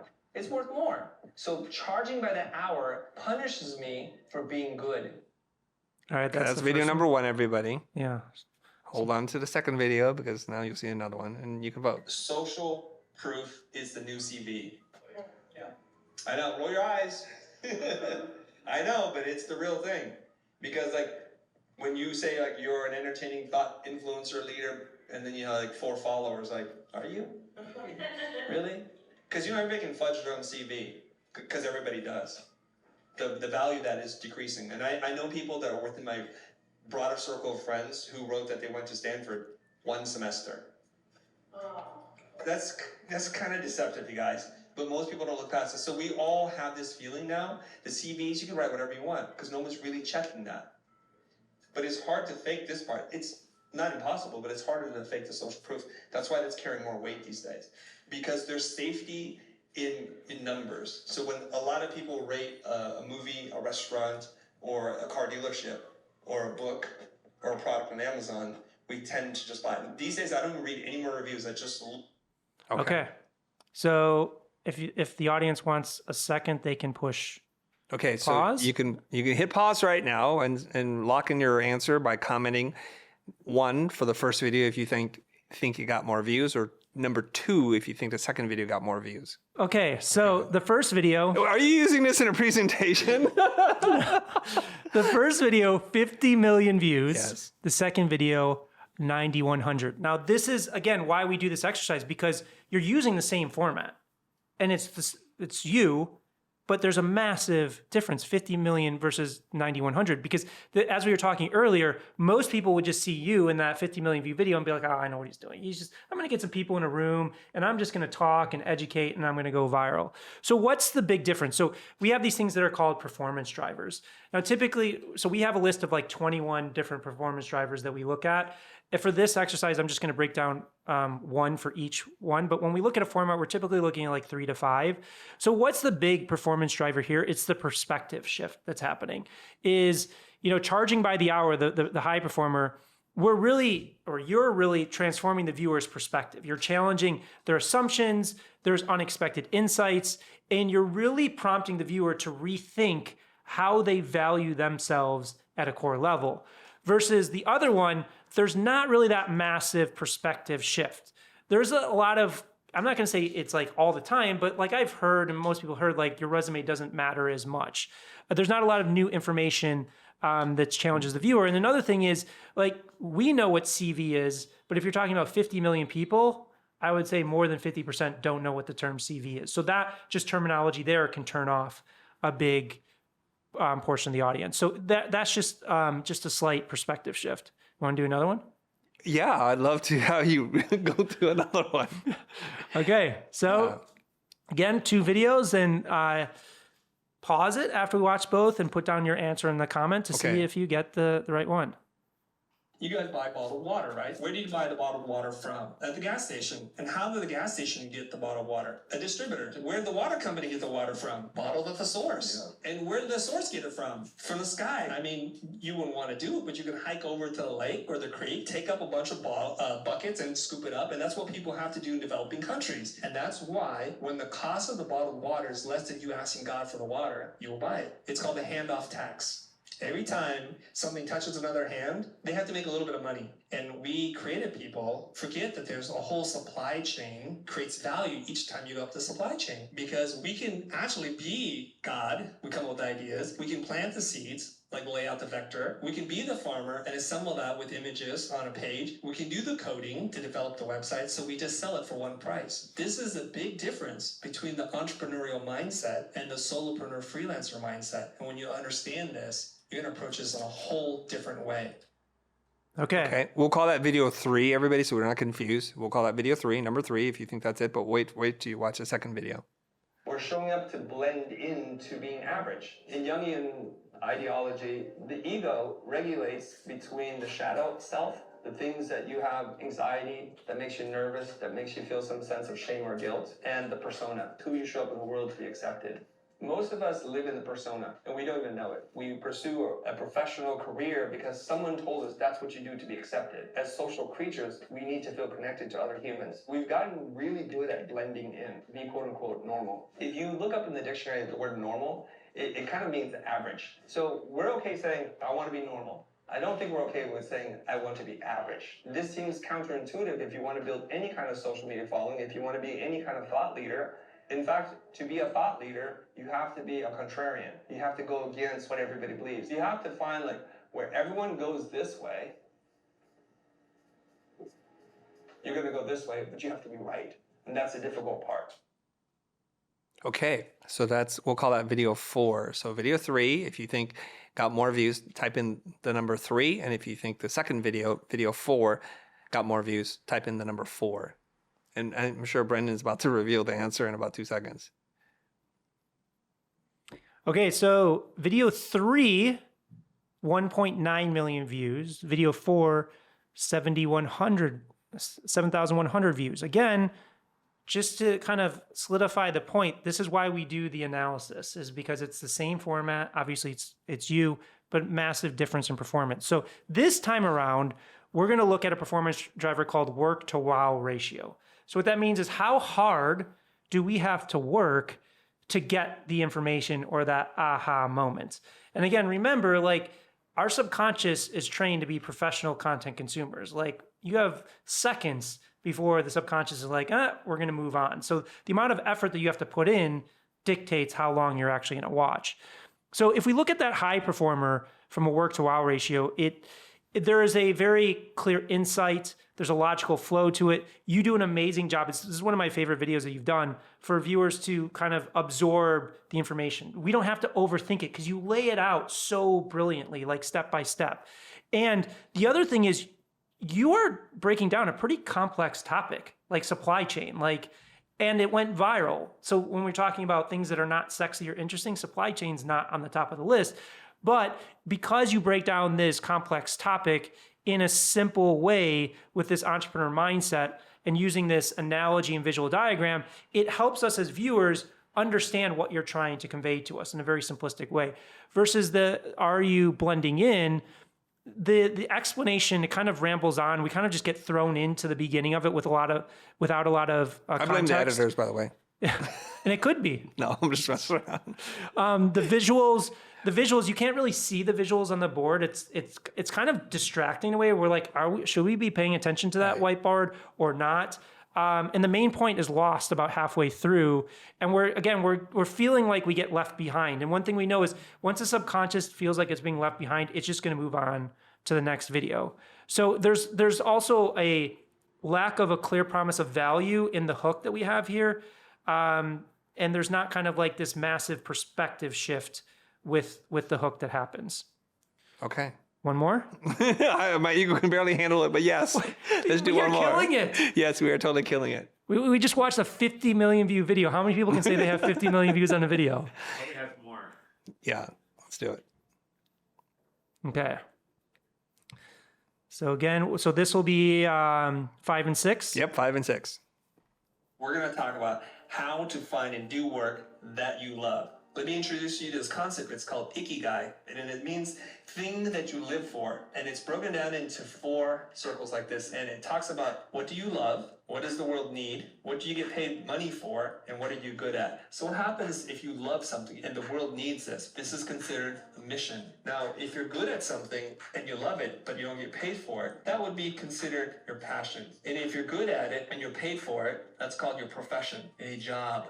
And then the last one is the world needs it and you're paid for it, but you may not be good at it. So we're going to call this a vocation. So Ikigai is to say that we must find something here, our reason for being. And this is really important. You must love it. You got to get paid for it. So all these things are in balance. And if we can design our lives around that idea, we'll be happier, healthier, and wealthier than we've ever been. So that's video 5. Video 5, everybody. Now video 6. Have you been able to identify the real problem? Are you asking clarifying questions? Is there a deep follow-up to demonstrate that you're listening, understanding, processing, and summarizing? Do you understand what they need or what the problems and challenges are? Can you help identify how they will measure if it's a good outcome for them? Are you maintaining a neutral and balanced tone throughout? Or do you feel needy, desperate, or overly excited for something, or angry? How are you handling the objections, the resistance in the buying process? And all of this could be, I guess you can add it up as to listening skills, but we're just going to separate that because it's so important that we need to point it out. So that is it going to be a work to wow ratio? 6. What do you think? I feel like it. So let's look at the findings. So the first video, 1.6 million views. The second video, 11 million views or 11,000 views. And there is a work to wow ratio in there. But each one of these exercises, if we were kind of like doing this all together, we would do each of the ones. But there's definitely a work to wow ratio aspect to there. But for this one, I want to look at the promise of value, because like you do a beautiful job of the promise of value in that the number 5 video. So you grab attention fast by teasing this solution to, you know, common problem. Like, and you see that with a lot of your most viral videos is you're tapping into kind of like this core essence of what people are thinking like daily about themselves. But in the first 5 seconds, you promise that the video will reveal how to find what they love to do, you know, which is a lot of people. If you think about the majority of the population, a lot of them are stuck in jobs that they don't fully love. And they're always looking for that answer of how do I kind of find that? And you set that up and hit it hard in those first 5 seconds. So it's very clear the promise of value that you're going to be delivering in this video. Versus the other one, we just kind of get, again, thrown in to the mix, and we don't even kind of initially know what you're talking about. And there's a lot of jargon, heavy questions and things of that nature. And it takes us about 35 seconds to reveal what the actual topic of the video is. And again, our subconscious, if it feels like it's left behind, it's not going to stay for 35 seconds. So there's really just a lack of the promise of value in that video, which drives down the performance. So again, it's just like, this is kind of the types of steps people can make in terms of getting their first million views. Now, you've had a lot of success, so we can do kind of that side-by-side comparison. If you haven't had that success, then you just find a gold reference to do that comparison with. You take somebody else's thing and you look at your thing and you're like, what am I in missing? The same format. Got it. Yeah. Makes sense. This is very interesting. I actually don't even look at my content that much. So both are taken from a multi-hour long workshop. One editor finds what they think is interesting and are cutting it up so they have the promise of value, that they break it down either with visuals and diagrams. And the other editor, we won't name that name, Rodrigo, just grabs the clip and shows it and doesn't. The thing that I want to warn everybody about is this, and I tell my team, we know what we're talking about, but we're not cutting the video for us. We have to cut it for someone who's coming in cold. And when they understand that, they would edit the videos differently versus like, oh, we know these terms. We know what the context of the conversation is, so they just edit it kind of almost like head to tail. Here you go. You should understand it. 100%. And now we're seeing it kind of highlighted. Yeah, one of the performance drivers that we look at is called effect on viewer, which is exactly what you said. Is like we're always designing content for ourselves, not the other person. So when you're designing content for yourself, just imagine what is the effect that I want to have on the viewer of the other side of the screen. So it takes you out of the creator experience and more into the audience experience, which helps tremendously in terms of doing it. And, you know, one of the things like I did with, I worked with Katie Couric for 2 years in journalism when she went to Yahoo. And like, one of the things we did when we looked at long form is kind of getting out of kind of what are the questions we can ask and like, what are the hooks, so that you kind of like have those beats. Like, and I know you in your long form, you have specific things you want to deliver, but even if you have like 3 to 5 beats that, you know, like just in your head, that it can be that kind of output clip, it can, you know, create a higher likelihood that you get that, you know, that tidbit out of the actual long form. Okay. It's good to know. We're one of those channels that I think is kind of strange. So we actually get more views for our long form content than we do of the cut down of that long form content, because people who like our stuff, who like the kind of teaching that I do, are in it for the long haul. It's something we're rethinking, because I don't speak in sound bites. I'm not thinking about the hooks, which maybe I need to if I want to grow the audience much faster. To me, and it's a perfect point. Like typically, all creators struggle when they're trying to do cut downs of long form. Like long form is designed for long form, short form is designed for short form. So that's why I think it's a really smart idea to try these other formats like Man on the Street or as short form content. Yeah. I like that. because it just works better. But like, just to kind of like show you kind of, we just covered like the surface level of kind of like how we do the analysis, but we did just like a light gold, silver, and bronze of kind of, looking at kind of the elements of kind of like the high performers versus the low performers to get it. And then we, turn it into, these key kind of insights there. So we just kind of did like a surface level, scratch the surface of it. But when we kind of do work with you on like man in the street or tips on the move, like we'll go like super deep into like the findings of it so that, again, before you get out there into the world, like exactly what you're looking for. Yeah, you're doing exactly what you recommend people do in this video. You're really getting analytical. It's very structured, and you're way nerdier about this than I would be. I'm like, oh, it kind of feels like this and that. But you need this so that all your team and your collaborators can get on the same page and say, okay, what is working? What isn't working? Let's try to change some of these variables so that we can produce hits more consistently. Yeah, definitely. Yeah. Okay. Very systematic, very analytical. Yeah. Is that how you're naturally hardwired? Yes. Now, the thing is with this process, it's very qualitative driven. Where most people, I would say, are struggling with social media, they're very quantitative driven. Right. And quantitative is it's a good indicator of what's working or not working, but it doesn't undercover the why. Right. So it's very systematic and it looks kind of analytical from a process standpoint, but the actual core substance of the insights and the true value is in the qualitative nature. Right. And that's why it takes so much time to do. Right. Okay, so this has 63.8 thousand. So Brendan is not prepared for this. He's just going to take a look at it, and he'll give us his raw reaction. Oh, whoops. From risk, Peter Drucker. So whoever is willing to carry the risk makes more money. Concerned that you're going to make a banger video, and then we're going to get a lot of clients in the door, and then I'm going to be out 50% of that revenue. What if it exceeds 1,000? It's going to exceed 1,000. That's the whole point. I take all the risk. Or you can just pay me what I'm worth and you keep all the profit. So you know what, 50% is a little bit high. Why don't we bring that down a little bit? What's fair? We would just negotiate that. Everybody makes money. Play devil's advocate here. I think for a lot of us seeing this, be like, whoa, you gotta make $5K now on the video that you're gonna charge me $1,000. How is that fair? Why don't you pay the $1,000 in the first place? And the whole point of setting up this deal was to let them know that the $1,000 is really cheap. Just pay the $1,000 already, you cheap bastard. Just pay it. You don't have to deal with any of this stuff. Is that why you chose those numbers? Yes. Like 50%? Because I'm going to take the risk. If you take on the risk, you need to make more money than that. Now, some people are also saying, Chris, 50% is lunacy. It's outrageous. It kind of is, and they knew that, fully expecting them to negotiate with me. But I'm not going to negotiate myself to like 10% right away. Then they will say 3%. This is where we're going to get stuck. It's like, I don't want to work for 3%. I have to send you 600 new customers before I actually see any kind of real margins on this. It doesn't make sense for me. In business, all profit comes from risk. That's Peter a Drucker. I'm going to watch the first hook again. In business, all profit comes from risk. Peter Drucker. So whoever is willing to carry the risk makes more money. Concerned that you're going to make a banger video, and then... So the issue is in the hook. Like... In business, all profit comes from risk. Peter Drucker. So okay, so if I just stop there, like, why do I need to watch anymore?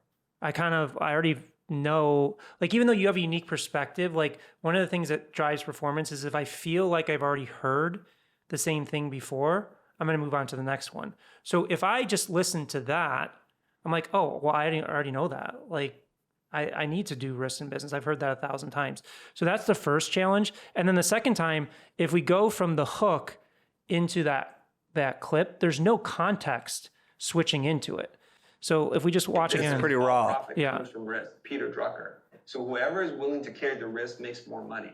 Concerned that you're going to make a banger video, and then we're going to get a lot of clients in the door, and then I'm going to be out 50. So there's no context set up of that. Like in the viral version of it, like you have this build up to that where you're starting with $1,000 price point. He's like, it's too expensive. And then you go into the counter offer, which creates that a little tension. Right. Now, if you wanted to do that breakdown the way that you wanted to break down like why this was the way it was, like I would just test playing the raw video, the viral video, and then just doing the breakdown right at the back end of it. Right. Start with the viral video and do a reaction breakdown to it. Yeah. Yeah. Yeah. So that's what I see there. So what you're saying is you're an advocate actually for really good editing, understanding the structure of this. And maybe you're the entrepreneur, the owner, and you're making the content and you're realizing that the content isn't taken off. It could be a function of the editors don't know what they're doing, that they don't know how to set things up. They don't know what is working. So they're just throwing spaghetti on the wall and seeing what sticks. And that's the challenge. If we want to talk about another brutal truth, is AI. Is like people are treating AI like it's the solution when it's just a tool. Like if you don't know how to prompt properly, but just as important, if you don't know how to analyze the back end, like you're not going to get something that's successful. Like the analogy that I use is if everybody woke up tomorrow and was using AI to create content, there's going to be winners and losers. Not everybody can win.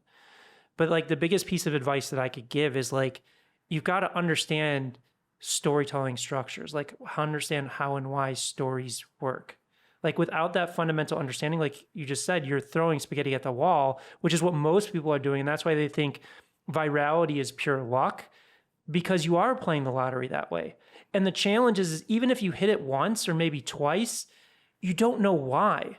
And if you don't know why, then let's just say your hit rate is good and it's 1 out of 20 videos. Well, then you've got to produce 19 bad videos to get to 1 good video. Now, most people, it's like 1 out of 50, 1 out of 100. And just think about the amount of time, energy, and resources that you waste, when in reality, if you could just sit down, and I know it seems like a lot of work, but think about how much work it takes to create 50 videos, 100 videos. If you just sat down for, let's just say for like a few hours or take a week or 2 weeks at a bare minimum, and just start kind of learning some of the things that we're talking about of like, well, what makes this content creator successful? What happens when they're not successful? And just try and spot the patterns. Like that's where, real success and consistency comes from. Brendan, should we delete our non-performing social media posts? I would say yes. I don't say it's a requirement, but again, if it's not doing a good job of telling a story and people are flipping through. I would say more for short form, less for long form, because long form has a longer shelf life than short form. Short form's shelf life is very short. But from a short form perspective, like if somebody's on your profile and they're scrolling through videos, why would you want them to just stick with content that's not a great structure or story? So I would take those down. Maybe not for long form, because like videos have been known to take off 6 months or a year later. So it's like you make 10 bad cakes and get rid of the 10 so people don't have a bad sample. Exactly. Okay, good. Do you think it's possible to go viral and get clients without showing your face? It's 100% possible. I would just say showing your face will tend to a stronger relationship with people and will tend to lead to more clients. And there's no definitive answer for anything, but there's people like Dan Coe that started off with, kind of the animations and did really well with that. But he's now started to move towards, putting his face in the content. There's a guy like Hunter Prosper that does Man on the Street, but he doesn't show his face. You just hear his voice. There's media companies like Vox that do kind of explainer videos through that. I would just I'm not pushing people in any direction. I tend to ask people the underlying question of like, what is behind the reason you don't want to show your face on it? Because typically it has nothing to do with social media. It has something to do with some past trauma or something like that. So again, just understanding the fundamental reason why you're actually making that decision, because it does lend itself, and both you and I are faces of our companies and brands. There is something to having that connection, but I'm never going to definitively say, no, you can't do it, because there's all this rage of faceless content and things of that nature. It can work, but it is a bit difficult to build a brand around. I would have answered this question differently 2 years ago, but I'm going to answer it this way. With the onslaught of AI-generated video, voice, and scripts, it's now more important than ever to put you in it so that people know a human is involved. Every time I realize it's an AI content, I don't want to consume it at all. That doesn't mean you have to put your face in it, but your voice, if you have a really good voice and maybe not such a good face, use your voice. Use what you've got, things that make you uniquely you. And I would just say, there's so many examples of unique people, different ages, different genders, different backgrounds, different parts of the world. You don't need to feel, I'm not gonna say you don't need to. I feel self-conscious sometimes, but we looked at Mark Tilbury today. I don't know, he's an older gentleman. I don't know what his exact age is, but he's killing it on social media. You have, people from all different backgrounds, all different parts of the world that come together. Like we talked about Tanner Leatherstein, like he didn't feel comfortable on camera at the beginning, and he's not like this, like a Simon Squibb or Gary Vee that's overly, energetic. So don't feel like you need to be somebody else to show up on camera. There are plenty of examples of different personality types working. So Brendan, when it comes to Instagram, should you post via your personal account or your business account? And we've heard rumors that getting that blue check mark helps your content get seen more.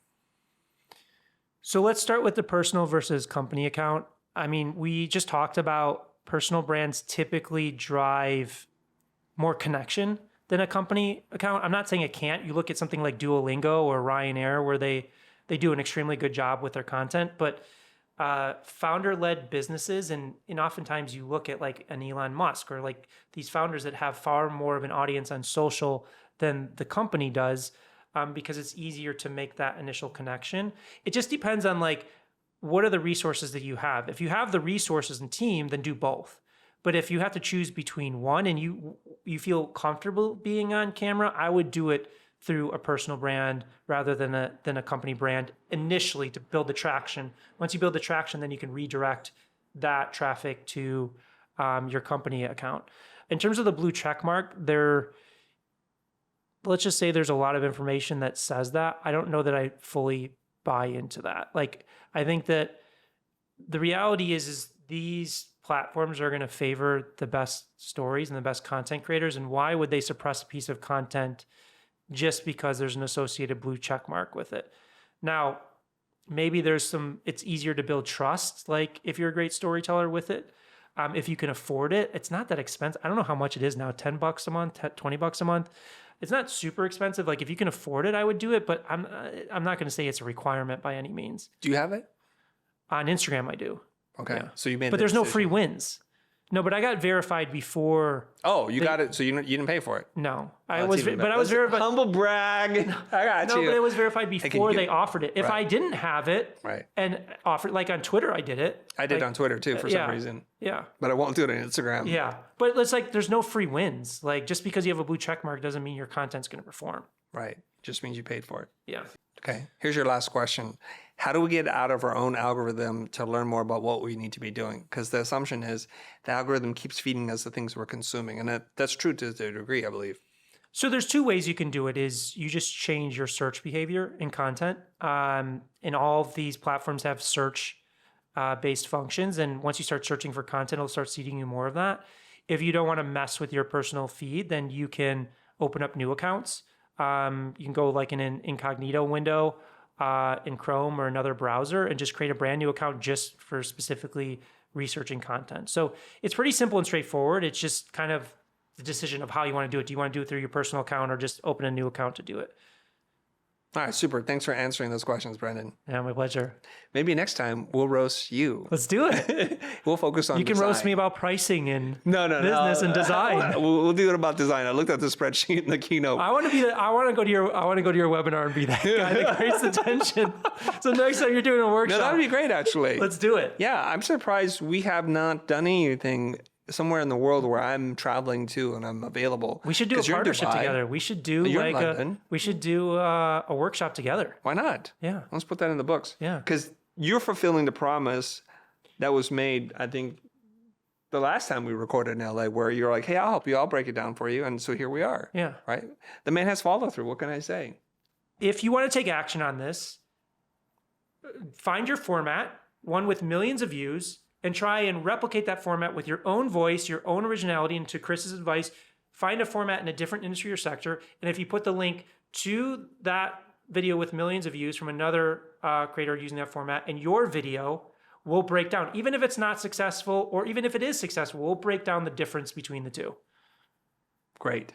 I have an idea for a wild piece of content. When I do the man on the street video, it'd be great if you were standing over there and I did it, and then you critique me right after I did Let's do it. That would be I'll wild. do it. That's a double whammy. As long as I don't have to approach a stranger and say, hey, I want to talk to you about something. Are you really that creeped out by talking to people? No, I mean, I can do it. It just expends a lot of energy. Yeah. What do you do to recover? Take a nap. I take naps every day. What is the most exhausting social thing you've done, and how long did it take you to recover? Man on the Street's probably the most recent one. Because I love speaking. Speaking like energizes me, which is kind of interesting from an introvert.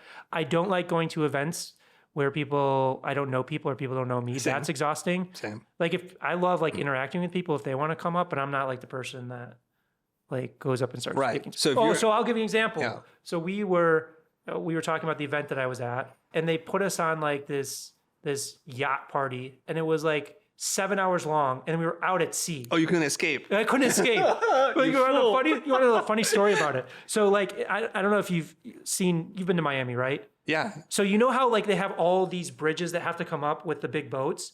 So we started from a place where they had to open like 10 bridges. So it takes like an hour and a half to get out. And then as we're going back, it's gonna take an hour and a half back. And this one guy that owned the boat, he's like, I'm not going to wait because it's going to take an hour and a half. So just drop me off and I'm going to get off the boat here and call an Uber. I was like, I'm doing it anyways. But the thing is, they made us take our shoes off and left it at the destination. Oh, shoot. So I wanted to get off so bad that I left my shoes and I went barefoot into an Uber to get back to my hotel and had somebody bring my shoes the next day. That's how much I wanted to get out of that situation. Okay. On this episode of Confessions of an Introvert, we explored Brendan's aversion to social interactions where he doesn't know people. And that's a very common feeling a lot of us know about. Look, I'll tell you this. There may be more in common with us than meets the eye, besides the hair. All the hair people, I'll do that for you. The thing is, I don't like going into rooms of strangers. I don't think anybody does, but extroverts can just swim in there and just like, yeah, hey, you. And then they're all best friends by the time the party's over. For me, it's like there's a whole strategy about how to do that. But I found that through creating content, you get invited to speak. And when you speak, there's this introduction. So they know you before you know them. So technically, you never really walk into a room full of strangers. You just have to wait long enough and deal with your discomfort so that somebody who's seen you, who wants to talk to you, will come up to you. And I try to make myself to be as approachable as possible in all formats so that there's not this weird, like, he doesn't want to be talked to.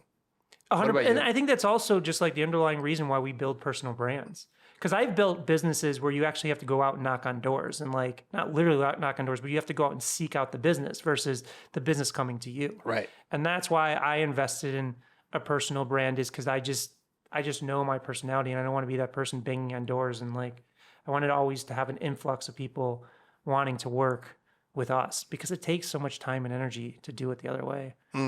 What is the brand of Brendan Kane? So we're reinventing that right now. Before it was like the science of virality, but that messaging was created 4 years ago. I don't know if you know Ernest Lupinacci, but he's like one of the top copywriters. And he helped me create the title of my third book, The Guide to Going Viral. And we created that title like 3 or 4 years ago and it started out like a keynote. But then you fast forward today, as we were talking about, like everybody's talking about virality. So it's moving more into storytelling and formats, like getting out of just like pure virality because there's just so much noise around that. And I think as we talked about, I think we need to get to our roots of like, how do we all become better storytellers? That's where success really comes from. You told me, you answered that question in a funny way. You're a we and there's a team. Strip all that away. Like when somebody meets you for the first time and they're going to have an impression about who you are, just testing your own self-awareness here. What is Brendan Kane's personal brand? Like, who are you? Like, how do you think people see you? Well, a lot of people see me from my first book, 1 Million Followers. So that's where a lot of that comes from. My second book is starting to gain more traction, but more in like the cult marketing audiences, hook point. But how I would prefer to be seen, I don't know exactly how I'm seen because I think it's interesting. My 3 books are distinctly different and how people kind of pick up. But like the interesting thing is like all 3 of my books have the same dedication. And that is like, I believe that there's people all over the world have the ability to transform it in a positive way, but their voice is being suppressed in some way, shape, or form, whether it's by a government or dictator at the extreme end, or maybe it's suppressed by the algorithms because they don't know how to tell a story or they just don't have the right insights. So I just want to help people reach their fullest potential by standing out, like rising above the noise so their voice can be heard. And again, like as we talked about, maybe it's 10,000 people, maybe it's 100,000, maybe it's 100 million. whatever that is. But that's really what drives me at the end of the day. Okay. I'll tell you Come what on, I roast think. me. I don't want to roast you, but I'll tell you what I see. And people in the comments will happily do it without even us asking. Here's what I see. I see a guy who's very serious. I see a guy who's very research and analytical in how he looks at the world, in moving things into categories and trying to qualitatively look at the world and kind of break things down. And there's a beautiful brain in there. There's not like this natural, like, let's laugh and let's have a good time until you're roasting me and I'm having a hard time. Then the warmth comes out. So you're a little cool in the temperature wise, but very professional and very deliberate and intentional in the way you communicate. Well, I can break it down from a personality structure because we use. You answer that just like the most analytical nerd. But it's like. You prove my point, everybody. You're going to understand when I break it down. So No, hold on. Do you understand what he just did? I just told him exactly everything. Now it's coming back. See? You give some, you get some. That's how this world works. Okay, look at what he just did there. I just told him what he does, and he's More tension building. let me break down exactly why you say that. It's like, all right, go ahead. So Tell we me use a why. communication model. It's been around. Who's this we? Isn't it you? Yeah, but I Just speak an I. But I have a company. I have people that contribute to it. Yes, I get it. Okay. I never To like honor to use them. where I do because they put in a lot of time. Yeah, and it's always energy and I. effort, Don't worry. you know? In the Gris show, it's always me. Yeah. Drigo doesn't exist. But we use a communication model. It's been around since the 70s, and it breaks down that people perceive content in the world in 6 different ways. So the largest subset of the population is feelings-based. That's 30%. So they connect based upon how it emotionally makes them feel. 25% is fact and logic-based. So it's not feelings. It's who, what, when, where, why. 20% is fun-based, reactions, laughing, things of that nature. 10% is value and opinions. So it's like, do I trust this? Are you dedicated or committed? 10% is reflection based. They just reflect on the world. Like he's not thinking, talking about values, he's not having fun. He's jumping off the side of buildings and hanging off the side of airplanes. So we have access to all 6, but we have our strengths and we have our weaknesses. So my top one is facts and logic based, which is what you're calling out. My second lowest one is the fun base. So that's where it's like you're bringing that part out. Yeah. But an I'm interesting trying. thing is, and they don't talk about it, Pixar, all of their scripts are based on this. So if you go watch like Inside Out 2, like they'll have a character that's designed for each one. So that is why, broken down in a very analytical way, why you see a lot of that cold logic analysis part. Yeah. Very good at doing specific tasks and jobs in the world, Yes. right? My older brother, he's a software engineer from Stanford. Like, this is what he does. And everything he does is very binary. It's like, it's this or it's that. It's either yes or it's no. And at first, if you don't understand him, he comes across really cold. And I was like, there's a cold killer inside my brother's eyes, my older brother. And then after a while, I learned, like, this is how he processes the world. And then you can see the heart in the way he asks questions, and that he does really care, just expresses it very differently.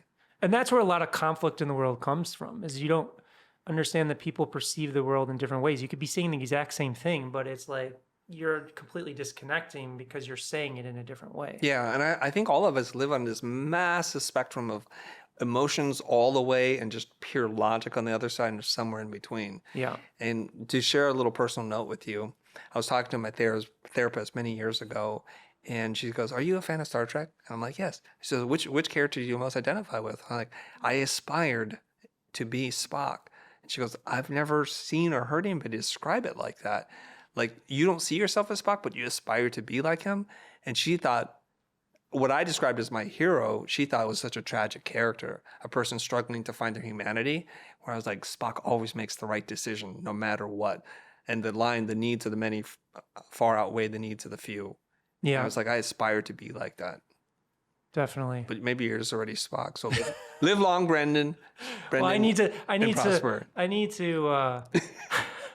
into You're not like giving the proper send off to that Star Trek thing. Do you even know it? No, don't worry about it. Don't worry. I don't even know live it. long myself. and prosper. Yeah, you're supposed to say it back to me. He just steamrolled over that fun. Well, he's all facts. Go ahead. There we go. So there's another show called Go Fack Off. There's a show. Do you know about this show? No. Go Fact Off? Yeah. It's pretty funny. It's on NPR. I haven't seen it. All right. Thank you. Thank you. It's been fun at points. There's been a lot of facts, and I'll help you. And there's been a lot of tension. There's been a lot of roasting tension. So both it's ways feelings. now. There's some feelings in there. And so watch this video and then take some action, everybody. Thanks for sticking around to the very end. Bye, everybody.